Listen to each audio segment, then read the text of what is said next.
The mission that could make history. Pope Francis possibly traveling through the heart of the Middle East, Iraq.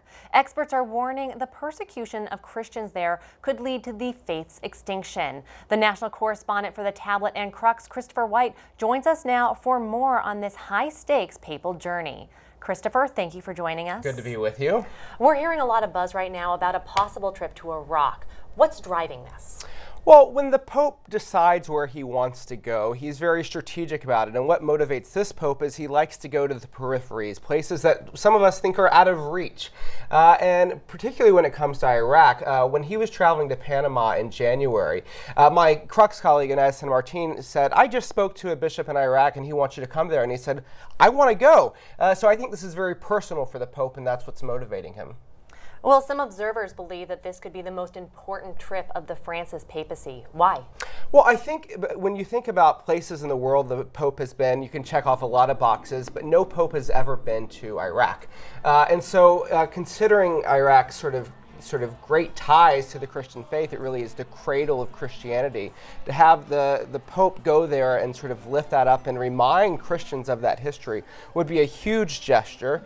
But it comes with all sorts of risk. I mean, the country has been, devastated in recent years, and Christians are continually getting driven out of the country. There are parts that are unsafe. Most recently, there were bombings last week in Erbil, which is a Christian stronghold. So it isn't as if this is a risk-free trip that he's considering. Well, and you just said that Christians have faced brutal persecution.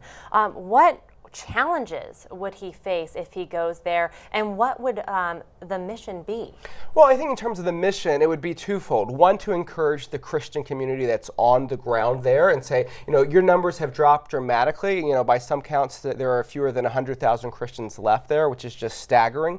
But also to encourage interfaith dialogue, to say, Christians and Muslims can live and should live together in peace. This is something we've seen him do in previous trips, most recently in February in the United Arab Emirates. So I think this is something that the Pope wants to do. But there are challenges, as I mentioned, specifically when it comes to safety.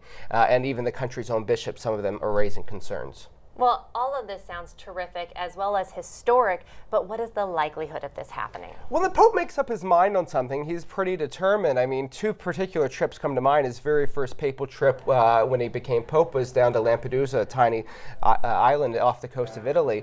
And his advisor said, no, you can't make that, you can't make that. And the story goes that the Pope called up the airline himself and hired the charter and said, we're going there.